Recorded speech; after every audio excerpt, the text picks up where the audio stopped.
प्रभू रामचंद्राने केंद्र व राज्य सरकारला आरक्षण देण्याची सद्बुद्धी द्यावी। जरांगे पाटील यांचे मराठा आरक्षण प्रश्नावर साकडे। प्रभू श्रीरामाने अन्यायाविरोधात लढा उभारला होता। आमच्यावर देखील गेल्या अनेक वर्षापासून अन्याय झाला। आता तो दूर करण्याची सद्बुद्धी प्रभू रामचंद्राने केंद्र व राज्य सरकारला द्यावी व मराठा आरक्षण जाहीर करावे असे साकडे प्रभू रामचंद्राच्या मूर्ती प्राण प्रतिष्ठेच्या पार्श्वभूमीवर घातले आहे। मनोज जरांगे पाटील हे बीड मध्ये एका विवाह सोहळ्यानिमित्त आले होते। यावेळी त्यांनी माध्यमांशी संवाद साधला।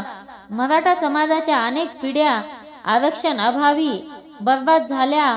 आता भावी पिढीसाठी प्रत्येकाने घराबाहेर पडायचे आहे असे आवाहन करत आरक्षणाची ही लढाई निर्णायक असल्याचे सांगितले। चंद्रकांत पाटील यांनी मराठा आरक्षणाबाबत केलेले वक्तव्य हे सुप्रीम कोर्टातील आरक्षणाबाबत असेल।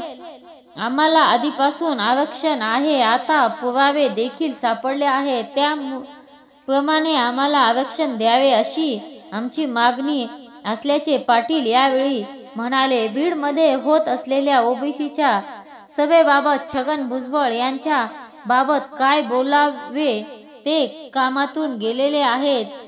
लोकशाही ज्याला त्याला सभा घ्यायचे अधिकार आहे असे उत्तर जरांगे पाटील यांनी यावेळी माध्यमांशी दिले। मराठा समाजाला आरक्षण मिळवून देणे आणि मराठा समाजाचा संकल्प तोच आहे, स्वतःचे पोरं मोठे करणे। त्याच्यासाठी मुंबईला गेल्याशिवाय पर्याय नाही।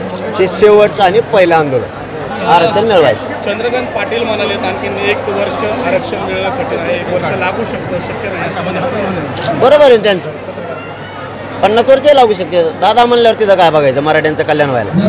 आणि आम्ही ते आरक्षण मागितलंच नाही। आमच्या 54 लाख नोंदी सापडल्यात। महाराष्ट्रातला मराठा आणि कुणबी एकच आहे, हे आता सिद्ध झालंय।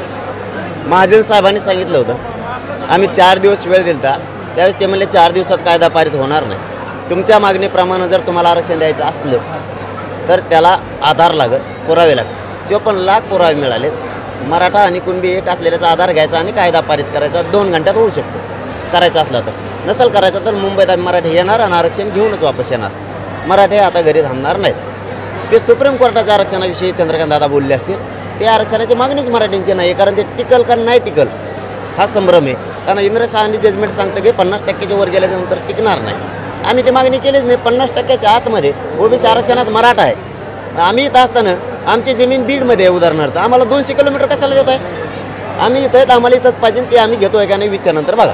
चलो, धन्यवाद। अयोध्येला तुम्ही जाणार आहेत का? राम मंदिर हे बघा, तो भारतीय जनतेचा आनंदाचा दिवस, तो दिवस। आंदोलन हे खूप दिवसापासून आहे, खूप 4-5 महिन्यापासून आमच्या टप्प्यानुसार काम सुरू आहे। आम्ही 20 तारीख धरली, 18 तारखेपर्यंत सरकारने 144 मुंबईत लागू केला म्हणून 20 तारीख आम्ही मराठ्यांनी धरलेली। आम्ही इथे साजरा करू शकतो आनंद, कारण मनात असायला लागतं। तिथं गेला एखादा शेतकरी, एखाद्याची भावना महत्त्वाची, त्याचा भाव जर असला तर शेतातून सुद्धा रामाचं स्मरण करू शकतो। आपण उठल्यावर रोज सगळे रामरामच करतो। आम्ही 20ला निघणार आहेत मराठी घराघरातली, आम्ही रस्त्याने आनंद मराठी व्यक्त करू, नंतर आरक्षण मिळाल्यावर जाऊ। प्रभू रामचंद्राला काय साकडे घालाल तुम्ही? काय केंद्र सरकारला आणि राज्य सरकारच्या मंत्रिमंडळातल्या सगळ्या मंत्र्यांना सद्बुद्धी द्या आणि मराठ्यांचं आरक्षण लवकर मिळावं, कारण रामाने अन्यायाच्या विरोधात संघर्ष केलेला आहे। मराठाही अन्यायाच्याच विरोधात संघर्ष करतोय। मग जर ही एवढी मोठी पायी रॅली जर मुंबईला करोडोच्या संख्येनं जाणार असली तर आम्ही अन्यायाच्या विरोधात लढतोय। आम्ही मराठी राम मंदिराला नंतर जाऊ आरक्षण मिळाल्यावरती। आता इथंच साजरा करू 22 तारखेला, आनंद इथंच व्यक्त करू आम्ही, पण आम्ही आरक्षण आता घेणार। आणि मराठ्यांना विनंती आपल्या माध्यमातून, चॅनलच्या बांधवाच्या माध्यमातून, मराठ्यांना आता नका घरी राहू। पोरं मोठे करायची एवढीच वेळ आहे आणि शेवटचं आंदोलन आहे मुंबईचं, होऊन जाऊ द्या एकदा शेवटचं, पण शांततेत मुंबईला चला। 13 तारखेला छगन भुजबळांची सभा आहे, कसं ज्याला त्याला अधिकार घेण्याचा, त्याबद्दल आम्ही काय बघणार नाहीत। 13ला असो नाही तर 16ला असो, पण त्याचं जाऊन तिकडे, ते काय कामातून गेलेला माणूस।